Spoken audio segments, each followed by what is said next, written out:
Good morning, everybody. My name is Kristin Snowden. I'm a licensed therapist in the state of California, and I do monthly group webinars on the second Wednesdays, usually of every month. But right now, the past 2 months, we've been a little bit off, switching around with some other webinar hosts to talk about all things relationships.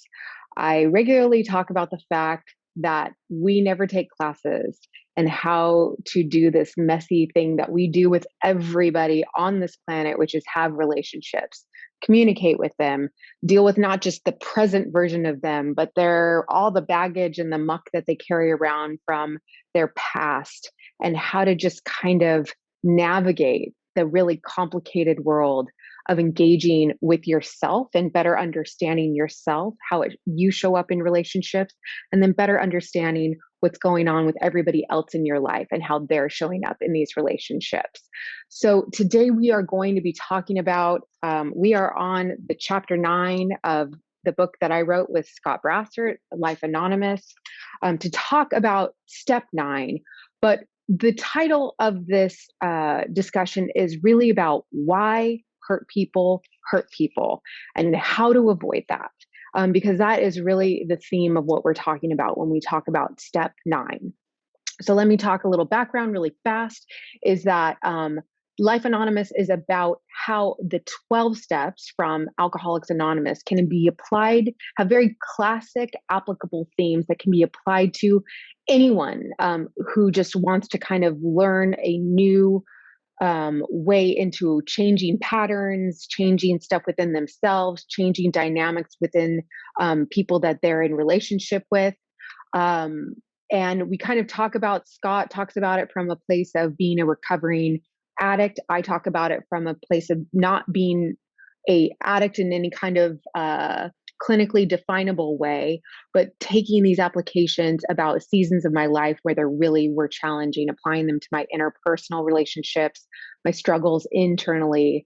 And step 1 through 3, very generally speaking, is about owning, identifying that there's a problem. What exactly is the problem? What does it look like? How it's showing up in your life? Define it. Realize that you can't do it by yourself and that you need to ask for and accept help. That's steps 1 through 3 generally. Steps 4 through 7 is where we do that internal work. I said last webinar, it's that personality dialysis of kind of really going through everything internally, your past, your present, what you want the future to look like, identify your flaws, unhealthy patterns, things that you're really great at, things that your strengths, your hurt, your resentments, what you're holding on inside, and you kind of write that all down, share that with a trusted person, whether it's a sponsor, a therapist, some kind of safe community group that you're engaging, and then work towards shame resiliency from it. And then steps 8 through 9 are where we turn the internal work into our external world, because the idea is that now we've done the work to change kind of our soul, so to speak. And so now it's time to go out to our relationships with the newer version of us, the better understanding and awareness that we're now walking with, and go engage and re-engage with relationships, where the first step 8 is preparing to make amends. And I kind of was talking about that last month, about how we kind of prepare our hearts. You make a list of all the people that we've harmed and become willing to make amends to them, where you're kind of starting to figure out, okay, now in all the years that I've engaged, who do I need to kind of go back and clean up my side of the street with? Maybe loved ones, family members, kids, coworkers, etc. I'd really encourage you to go back and look at step 8, because we talk about the fact that often when you're not an addict, it's not as much about repairing damage. Oftentimes, in fact, especially if you love an addict, you're in a relationship, or if you're in a toxic relationship, often the issue is that you feel victimized, you've been lied to, you've been manipulated, etc. So I kind of talk about the sensitivity of figuring out where you need to clean up your side of the street, but also still maintaining that when someone has harmed you with lying, sneaking around, manipulative behavior, that is never okay. And making amends for times where you've fallen short, maybe in that same relationship or in other relationships, never green lights or makes it okay that someone has harmed you, but you still need to do that work. That maybe if you've had a really challenging relationship with your parents, and maybe they've been emotionally abusive to you or they have abandoned you at times, there's kind of this acknowledgement that sometimes, in your state of pain and your state of struggle, that you did not show up in a way that you felt is congruent and with integrity, that you kind of want to go back and make amends for, because your goal is to be painfully aware sometimes of what your values and your goals are, how you want to show up as a person. And anytime you delineate from that path, you want to try to make amends, just kind of stay on track. And now that I know better, I do better. I'm very aware of what my values and goals are. I'm very aware of my boundaries, what's okay and what's not okay. And so I keep myself to those same high standards so that I never second guess when I want to call somebody else out on that for falling short on the boundaries that I've set up that I expect myself to follow. So I have a very low tolerance for when other people cross those boundaries and don't hold themselves up to that same standard of honesty, accountability, transparency, and maintaining boundary setting. So let's talk about step 9. Step 9 is the act of actually making direct amends to such people whenever possible, except when to do so would injure them or others. So you have to begin to focus on the repair and the healing from the internal soul behavioral change to now the external outward part of repairing interpersonal relationships. Step 8 is separate because you usually take step 4 and you start figuring out, who I want to make amends to. And you start really, really picking apart and figuring out what your motives would be behind making the amends. What's the plan for making the amends? Preparing your heart, because you might have a lot of anger towards that person because they might have hurt you as well. And then it's step 8 and 9 are kind of the opportunity to write your own story around it. A little thing about trauma that they've found is that when they look at people who are successful, have successful relationships, are successful in life, have meaningful connection to other people, those kind of terms of success, it's not that they have had experienced less trauma in their life. They still have experienced abandonment, neglect, hurt, abuse, but they find the difference between those who are successful despite that and those who still struggle is that they were allowed to they were given the safety and space to really figure out what happened, what was okay, what wasn't okay, their role in it. Why wasn't it okay? Why was this abusive? Why was this harmful? Why was this traumatizing? And the way they kind of explain it is write their own story of empowerment around it. This is what I need to do to keep myself safe. This is what I've learned from this. This is how I'm going to set boundaries around this situation. This is the stuff I'm going to do to try to keep me safe, my relationships healthy, and keep everything going on my side. It's as close as we can get to controlling the environment, right? We can never control another person. We can never control geopolitical events. We can never control pandemics, but we can always work to work on how we respond.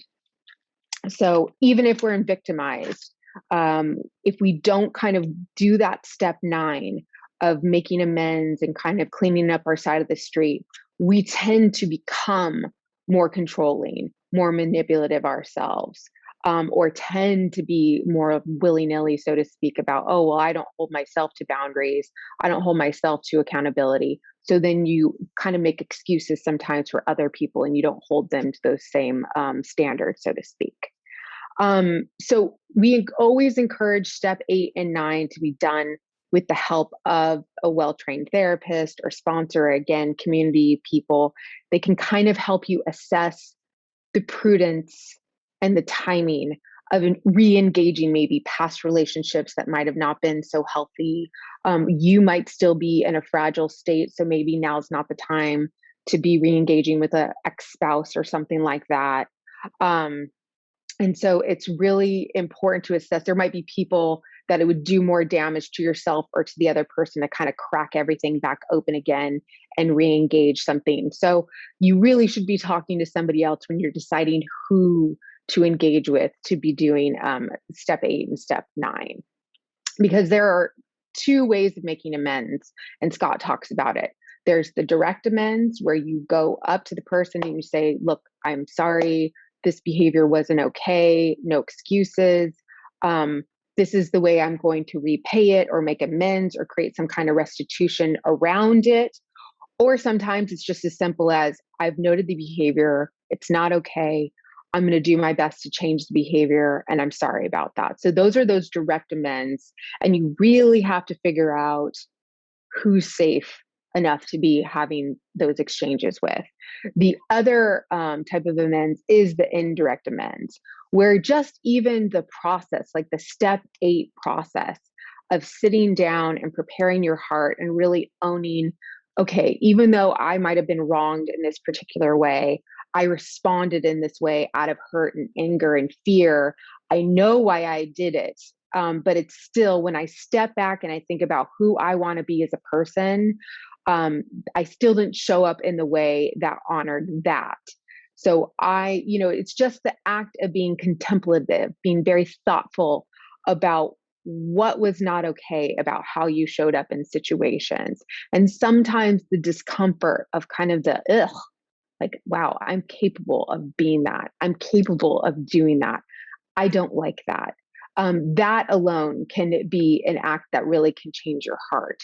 And I'm going to talk about, after I talk about the promises after step 9, I'm going to talk about how sitting and being contemplative and sitting in the discomfort of kind of what you're capable of when push comes to shove and you're in crisis, or you're that kind of dog backed in the corner, how you realize you do things out of a state of survival, right? You don't necessarily blame yourself for doing these things reactively, because you were scared, you were hurt, you were angry. And so your executive functioning brain is not on, it's not performing the way that it should and could.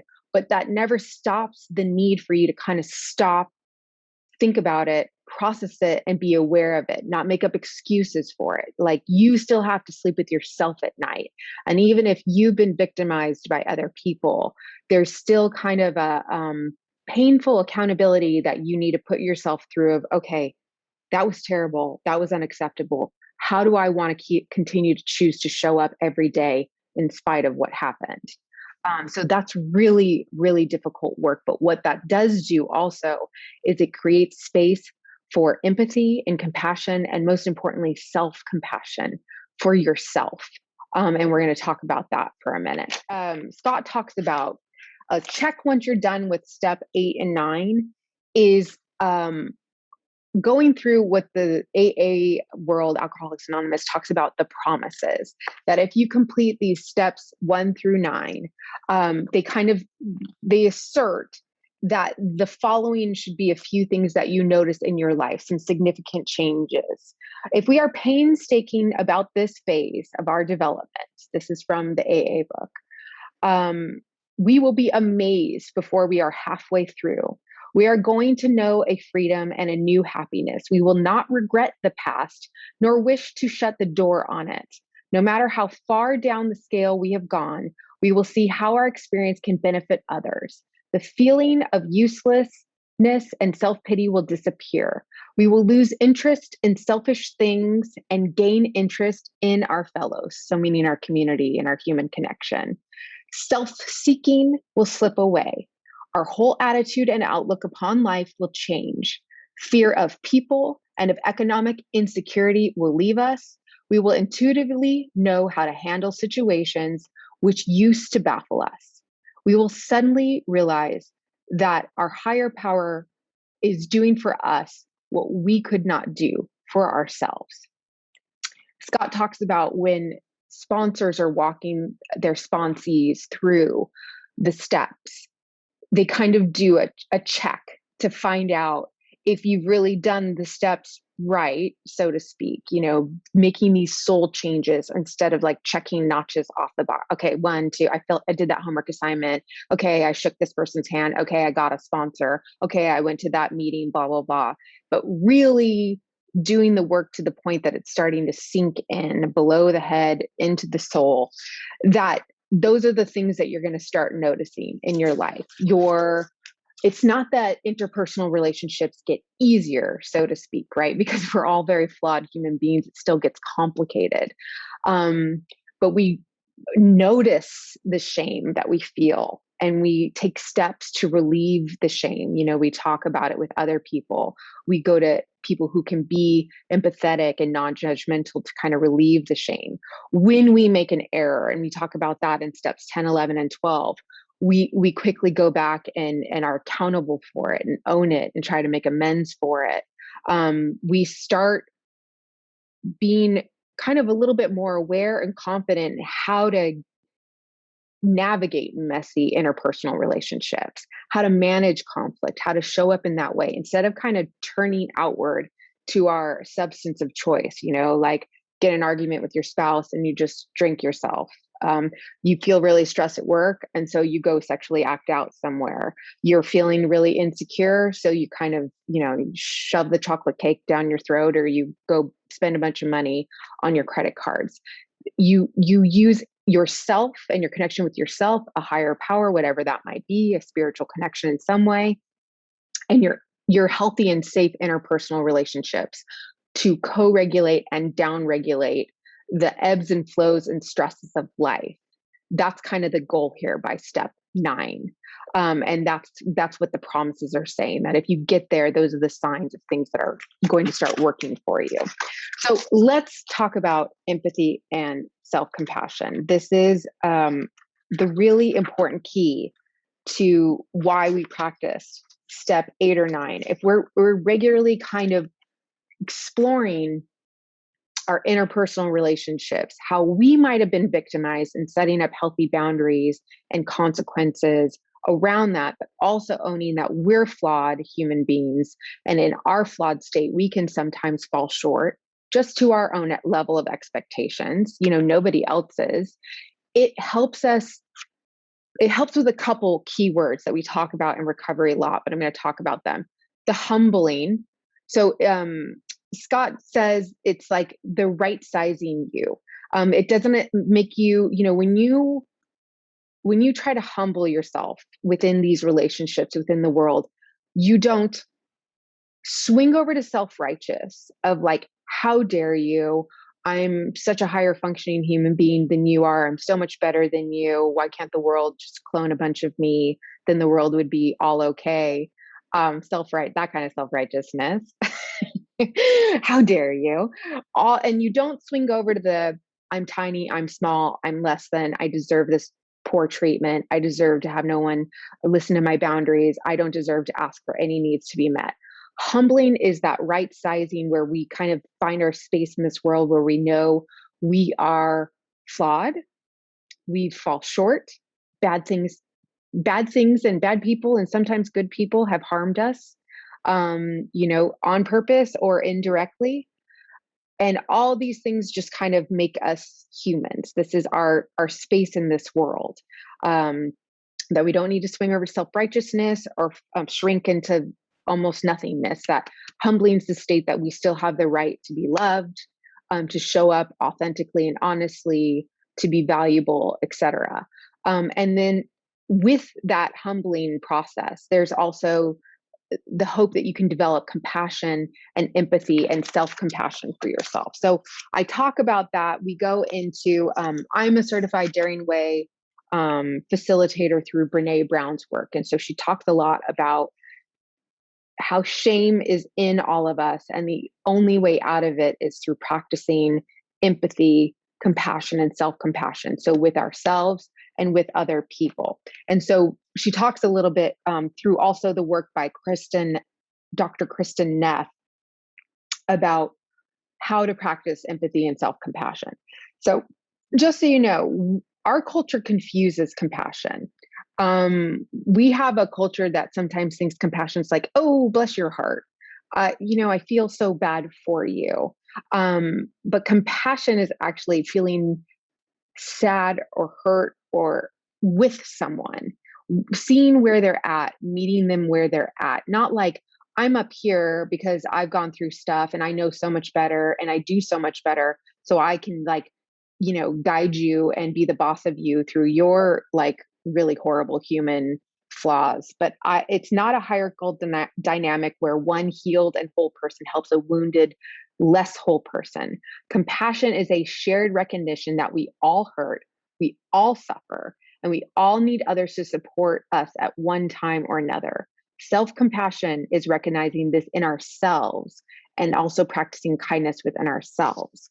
And then empathy is the act of feeling with someone. It is understanding that someone is experiencing and then reflecting it back to that person. And I'm going to talk to you about that. We can use empathy to show compassion and to respond to others in a meaningful and caring way. So the acts of 8 and 9, and especially not 9 when you're doing these direct amends, sometimes it can just be that like I fell short. I was in my own pain, my own struggle. So I fell short with seeing that you were in a state of pain and state of struggle, like a completely different situation, that I fell short in identifying what your feelings were. And we're going to talk about that. So Kristin Neff and Brene Brown kind of talk about several key components to practicing empathy and self-compassion for yourself and for other people. Because the idea is that while we do have mirror neurons in our brain where we can kind of see someone's in distress, we can kind of be like, oh gosh, that person's getting embarrassed in class. I feel embarrassed, like I feel shame. We can do that. We still, as humans, aren't naturally good at practicing empathy, compassion, and self-compassion because we kind of see things through like a more selfish lens. It's just how we are wired to kind of see it through our own filter system. So the act of empathy and compassion is about really learning to kind of turn your perspective on and have a wider filter to better understand where that person's at. So you can feel with.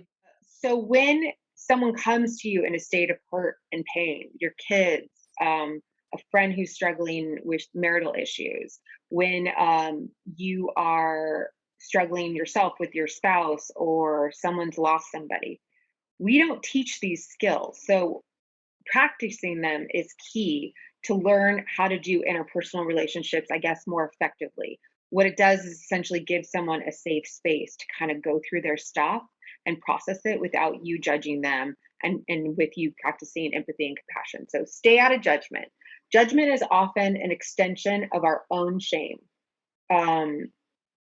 So it doesn't really do any good to judge other people's decisions, choices, priorities with the hope that we can prove to ourselves that we're better, or at least not as bad as them. So the couple components that to practicing empathy and compassion are the following, and I'll go back and explain them. Staying out of judgment. So when someone's sharing their story and experience with you, take perspective, recognize the emotion involved with the story that they're sharing, communicate the feeling, practice mindfulness, practice boundaries, and then be willing to circle back, because we'll talk about that. But we can execute empathy and compassion. We can struggle with it and we can fall short in identifying the right feeling, or we could be distracted with our own stuff. But there is no limit to when we can turn around and go back and repair if we fell short with empathy and compassion. So take perspective. We need to always try our best to maintain a critical awareness of the lens that we're seeing this person and this experience through. People's choices and behaviors are often a reflection of their own struggles, shame, and priorities. Again, it's that same hurt people, hurt people. That's just the saying for me that really helps me switch on that taking perspective. And if I see someone's, bad choices, this is how I would interpret bad choices, patterns that they can't get out of, kind of continuing to like punch themselves in the arm and say, oh, it hurts when I do this. It hurts when I do this. Is I always just try to take a step back and remember, okay, hurt people, what's going on here? Where's the hurt? Where's the pain? Where's that coming from? Recognize the emotion involved. So all you have to do is just try to pick. You don't need to understand exactly what they're going. Let's say you're talking to a friend who just lost their spouse and your spouse is alive and well. It doesn't mean you can't show up for them with empathy and compassion because you've never lost a spouse. There's been times that you could probably imagine you've grieved losses of extreme things, hopes and wishes and expectations, and you felt extreme loss. You can show up and say, it sounds like you are grieving the fact that you're scared that you are not married anymore, you've lost your partner, you're maybe scared about financial security, you're grieving the loss of someone that was pivotal to your life, that was your teammate. How must that feel to have lost your teammate?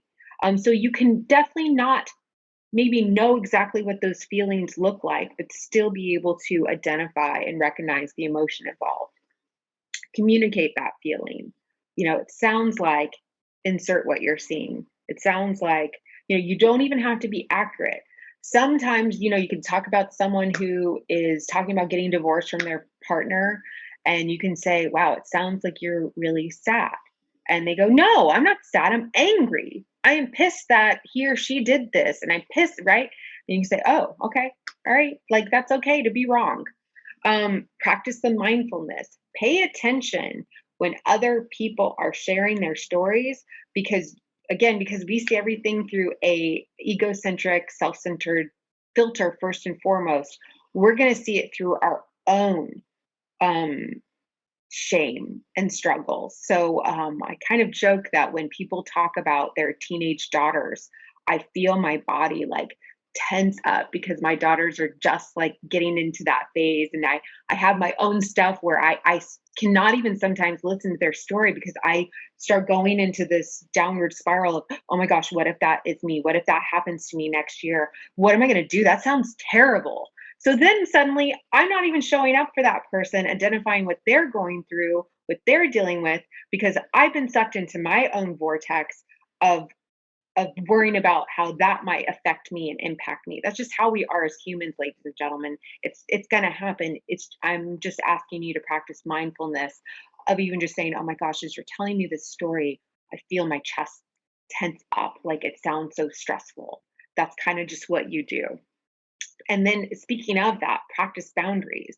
If someone keeps coming up to you and talking about these nightmare stories about their teenage daughter, and you're suddenly having nightmares or freaking out that how that's going to happen to you, you need to practice boundaries and say, I'm sorry this is happening to you right now, but this is such like a hot subject for me that I can't be there for you in the way that I'd like to show up for you. There's some people I know that they've been in their own very serious unprocessed trauma, and they see it happening to somebody else and they just can't. And that's okay. You're allowed to tap out and say, this is just like too close to home. When I hear your story, I'm getting flashbacks. I feel my body in like full fight, flight, or freeze mode. I am sorry that you're in this pain, but I'm freaking out. Like it's really scaring me and I need to tap out. Like I'm dealing with my own crisis right now, and that's okay. And then of course, like I just said, is always be willing to circle back.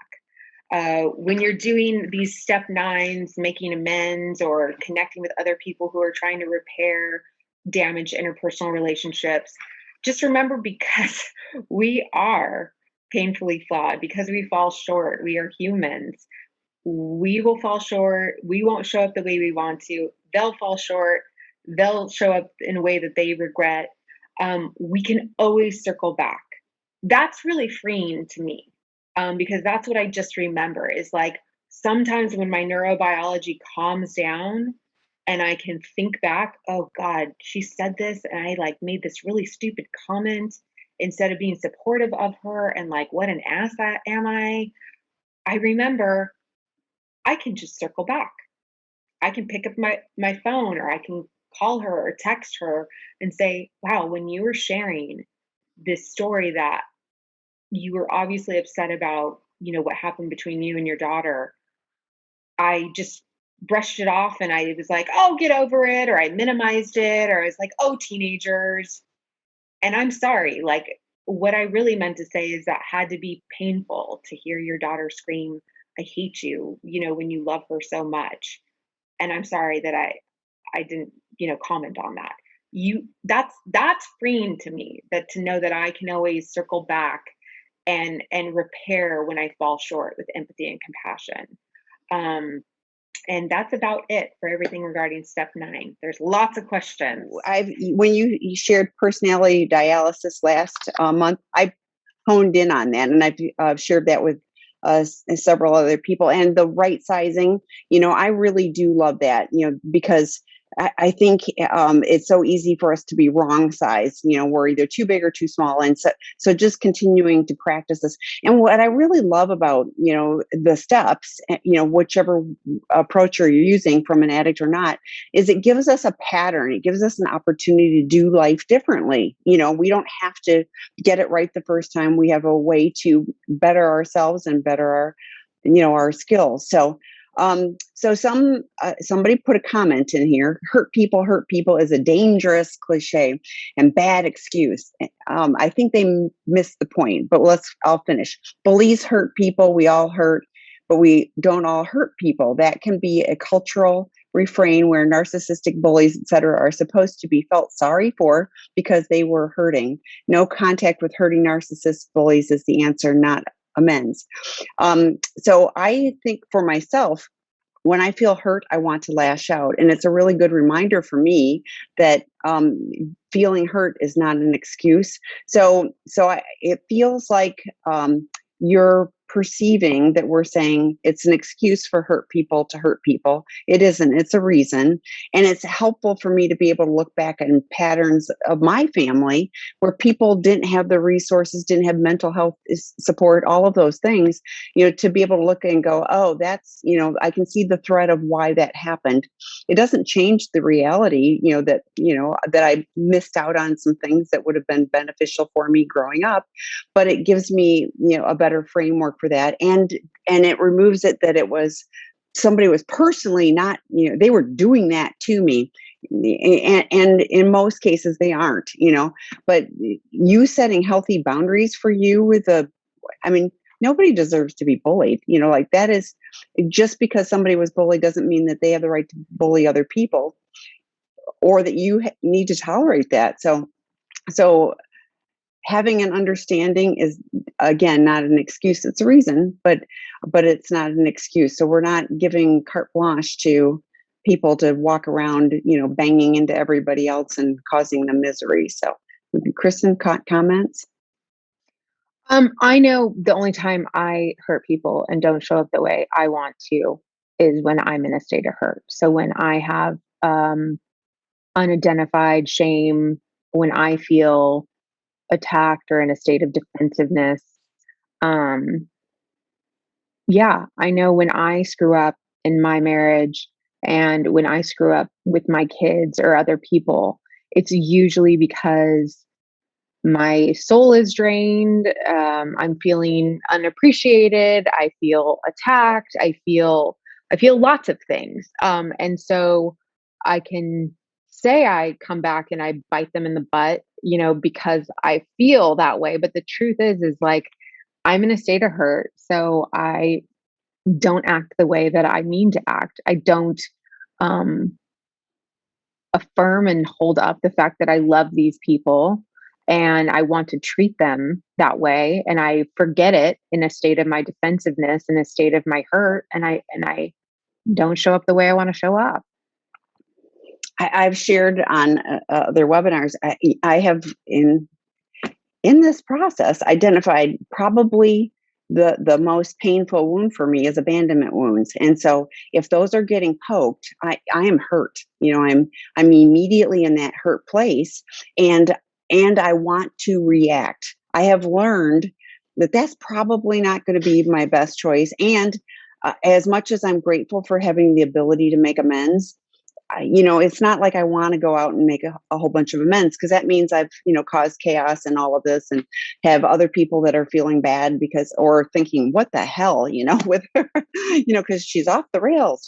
So I just don't, that isn't who I want to be. I'm grateful I have amends. I do have to use them, and that's good, that I'm using them. But for me to be able to take a pause and go, yeah, I'm hurt, and what do I need to do to connect with the hurt, to work on the hurt, so that I can present the person that I want to be, that, as much in touch, as much as connected as I possibly can be.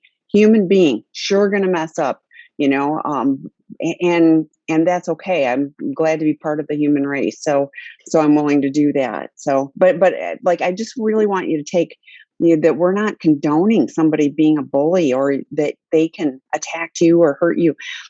Like we've had, unfortunately, a lot of calls recently, and there's domestic violence. And I want to be really clear on this, that, hurt people, domestic violence is never okay. It's never justified, well, that person hurt me, so I get to hurt. No, like perpetuating all of that is not okay. I think emotional abuse is, just as devastating. So how do we break those cycles? I think that's more what we're talking about, is how do we stop being the hurt people that are going to turn around and hurt other people? And it's just for you. Like, this is for you. It's not applied to the bully that's been a horrible person to you. It's that, in spite of the chaos that you exist in every day, in spite of the crappy people that cross your paths, which right now with the COVID and long term, there's a lot of people who are not behaving in their greatest mental health, emotional, interpersonal state. And I try to remember that we are all in a very stressed state. Does that mean I set myself up to be exposed of, like, when someone's really rude to me at the grocery store, or very short tempered, just like, oh, hurt people, hurt people? No, I avoid them. I don't interact with them. I don't even bother, because it's going to be an unproductive conversation. I don't make excuses for them. I still have boundaries to keep myself safe. But it's a way too of not taking their behavior personally, that they're in their state, they're going to do what they do. I need to do what I need to do to keep myself safe. But I also need to remember that let's say if I lived in a really rude community where everyone, because of COVID, is short tempered, have road rage, screaming at their kids, do I want to join that community and just say, oh, well, we're all in a stressed state. Oh, we've all had really bad things happen to us. Let me just jump on in. No, it's the way of trying to rise above, despite everything else around you being in that state that you're not okay with, in the state where people are hurting people, making excuses for it, not taking accountability. So you put that very nicely, because you're right. A lot of people are behaving very badly these days. And it's really challenging to see all that and not think all people are, whatever. And like, I keep reminding myself, I want to be part of the solution, not part of the problem. The other challenge for me is, like, when something happens and I don't react, I can still have the 10-minute or 30-minute dialogue of how this, and what I would have said. And I spend so much mental energy thinking about the situation, and I just don't want to do that. So there are moments when I actually have the ability to step back and go, just not that important. I'm going to move on, because I just don't want that. But there are still, unfortunately, times when I can still continue to have that. And then this, and then, and this is how, the not right size is in the moment, So keeping my mouth shut sometimes is the only solution. Okay, the next question. Can a man who has objectified women all his life recognize this and make a general amends to all women through discussion with his sponsor and then to his wife? That's a great question. I mean, the quick answer is I hope so. The idea is, that classic AAA for sex addicts. It's really common for them to be able to objectify people. Kind of, all humans are there for my use, my purpose. There's no real like intimacy. I don't really want to see you or know you because that kind of level of intimacy and vulnerability is like too much for me. It's too scary. I don't want you to see me, and all other humans are just too scary for me. So the consequence of that is they'll often objectify people instead. You're here for my eye candy. How can I use you? How can I get you to serve me, to like downregulate me, etc. So the idea is that through this process, you identify that you're doing that. You don't want to objectify people. You want to see them again in that, when you're in that humbling, right sizing state. You're realizing, hey, I have daughters and I don't, they're real humans with real souls and real needs. And I want them to feel safe. And I don't want them to feel like that's their only measurement of value and worth. So all those kind of things are supposed to seep into your soul and change you to want to see humans for who they are, which is like brutal people, as Glennon Doyle says, brutal and beautiful, I perfectly love it. imperfect. And so the process of like steps 1 through 9 will hopefully get you to that place. In the sex addiction recovery world, there's those AAA processes that like you'll notice out of just behavior, because I've done it for decades. I will look at a woman jogging on the street and I'll, just objectify her and just turn her into like a sexual fantasy that I feel like. And you're supposed to do the AAA, the alert, avert, affirm. So it's alerting. It's this practice, because what you're doing is you're rewiring your brain. You're trying to change the wiring of like your brain used to want to take that and use it for its really quick down regulating fantasy escape for a moment. And then later, hopefully you feel really yucky for it. Hopefully if the recovery process is working for you. And you alert yourself that that's happening. Oh, wow, I'm staring at her. I'm just paying attention to her body parts. Avert, stop looking at the person. And then affirm, you try to make them humans, not your eye candy, not your, an object of what you want to just escape or create a fantasy with, that they are, that she's a woman, that she's trying to go do something with her day and be productive, and that she's someone's daughter and she's maybe someone's wife or someone's mother, that she's a valuable, child of God, whatever the affirming process needs to be. She has the right to run on the street and feel safe and not have people pick her body parts apart. So it's a process of slowly changing your brain, because as Dr. Rob says all the time, some of these habits and behaviors are just so wired. It's like they don't even know that they're doing it. It's like, just like I'm biting my nails or I'm cracking my knuckles or something. It's just something that's so like unconscious that you have to make very specific behavioral changes around it. And then hopefully move towards, talking to the sponsor about why it's not okay and how it feels now that you're alerting yourself to this. Helping your wife understand like how it served you and how you want to be better and do better and that kind of stuff. So that was a really long answer to a short question. No, but it was really a good one, and I think it's being super intentional. Like if I'm going out for a walk and I'm going to see somebody, or I'm going out for a drive and I'm going to see people on the street. It's being intentional that I'm going to. I'm focused on recovery. I'm going to remember that people are people, not body parts, that they are not there for my objectification. They are there doing their life, and so, but being intentional about that. And then when I got home, I would be intentional about going, was there anything that, I need to, refocus on? Is there anything I need to talk to my sponsor about? And hopefully as time is going on, making more correct choices, making less of those automatic objectifications. And I mean, before I go out, I would be checking in. How am I doing today? Did I get enough sleep? Am I am I hungry or I mean, like, is there something? Am I angry at my spouse? Like, have we had a fight? Yeah. Am I more likely to be vulnerable and step into that space? Because then I probably need to call my sponsor before I even go out on the drive. So there's lots of ways to learn to do things differently.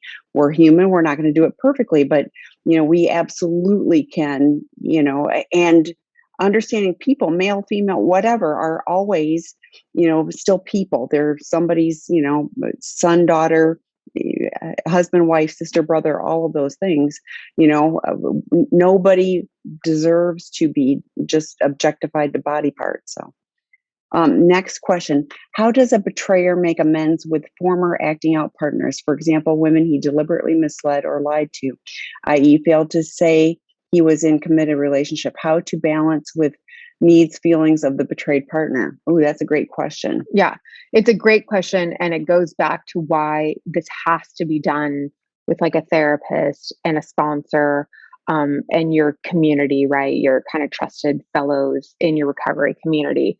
Because there's a lot of potential bad things about going back to older acting out partners. For instance, are you currently in a committed relationship, right? And would it be more damaging and traumatizing for your wife or your significant other or your husband to find out that you're going back to these old acting out partners to make amends? So there'd be questions about that. Was the relationship so toxic or dangerous or triggering that re-engaging them might lead to more damage than good? Or would it be productive for you to go back to an ex and say, wow, I know I told you that I was committed and I regularly lied to you and I regularly harmed you. And the woman or man's like, oh my God, I knew it. Like I knew this whole time that you were cheating or lying or you weren't there mentally and emotionally. And it can be very reparative to kind of own it. I've heard all versions of all those kind of things. So the answer is it depends, is that you really need to that's why step 8 and step 9 are separate. Is step 8 is preparing the list of all the people that you've harmed and preparing to figure out like how you harmed them, the nature of the harm, how you feel about it now that you've been able to look back and think it over, how you harmed them, why it wasn't okay, and then what you would do to make amends. And step 8 is about sitting with a helpful, well-trained therapist or sponsor, your fellows in the recovery community, to figure out, okay, who should you be making direct amends to? And then who should you be making indirect amends to? So anything you want to add to that? Well, I think, I think for a lot of those, it is indirect amends. It is being a better person, treating people, not lying, not creating these same types of situations, but having a plan, having them on the list first, talking about, who does need a direct amends and what would that look like? I mean, it might be writing a letter. It might be writing a letter you never send, there's so many different ways to do this. So getting input, on how to do that, but that cleans up, from an addict standpoint, it's about cleaning up our side of the street. So what do we need to do, and just being willing, it's interesting who comes into your life at the moment when, I had one I was terrified of making, and that person ended up in a bookstore, and I'm 3 feet away, and I'm like, well, I need to do this, and I did, and it went really well. But that was like I was willing, and then the timing wasn't mine. So, but that one's really complicated, and there's, like Kristin said, no one right answer. And even if there's multiple ex-partners, like they may all have a different, they may all be in a different category. So, but the list on step 8, they hopefully are all on the list. So next proceed question. with caution. Yeah. And lots of advice and guidance, and really, really assessing, will this do more harm than good? Is there a way to do it indirectly that's effective, et cetera? Yeah. So, Yeah. You're entitled we to can your talk. opinion. That's an opinion. Just like, again, some people have opinions about flirtation or opinions about being friends with someone in your attraction template, right? So like a heterosexual man having girlfriends. Some people have lots of different opinions about pornography and how people use it. So my answer is always like, if you're struggling with intimacy, if you're struggling with addiction, if this particular behavior is not serving you, your values, your goals, if it makes you feel bleh inside, or it's continuing to feed that kind of shame gremlin inside you, then for you, it needs to change. For you, it needs to not exist anymore. If that's what your recovery world needs to look like, then that's how we need to make it. So you can have kind of whatever opinions about anyone's situation, but when I'm working with people who are trying to get recovery from their addiction, their addictive behaviors, their unhealthy patterns, and they're in that cycle of insanity, doing the same thing over and over and hoping for different results. We pick apart every little thing that feeds the shame voices that tell them they're a crappy, not valuable person.